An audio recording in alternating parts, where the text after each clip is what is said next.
আলহামদুলিল্লাহ, আজকে জুমার দিন।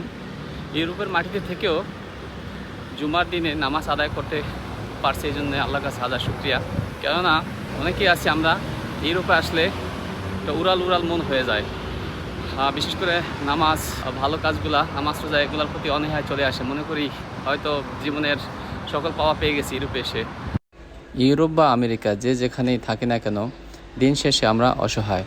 আল্লাহর রহমত না থাকলে কোনো জায়গায় ভালোভাবে থাকা সম্ভব না। আমাদের এই মসজিদটি আমার বাসা থেকে বেশি দূরে নেই, 5 থেকে 6 মিনিট হেঁটে যেতে হয়। এটা ডাউন টাউন, আমাদের এই সাইপ্রাসের ওহি স্কয়ার নামে আমরা এই এরিয়াটিকে চিনি। এই মসজিদটির নাম ওমেরিয়া মসজিদ। এটি উসমানীয় শাসনামলে আনুমানিক প্রায় 1000 বছর আগে এই মসজিদটি নির্মাণ করা হয়েছে। এই মসজিদটি ট্যুরিস্ট স্পট হিসাবেও বিবেচিত।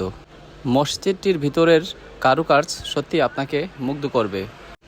সাইপ্রাসের নিকোসিয়ার এটি সবচেয়ে বড় মসজিদ।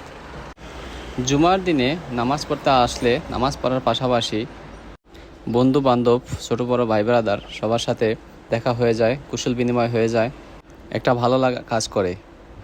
আল্লাহ পাক সবাইকে ভালো রাখুক, হেফাজতে রাখুক, সবার মনের আশা পূর্ণ করুক। সবাই ভালো থাকবেন। সবার জন্য রইল দোয়া, শুভকামনা।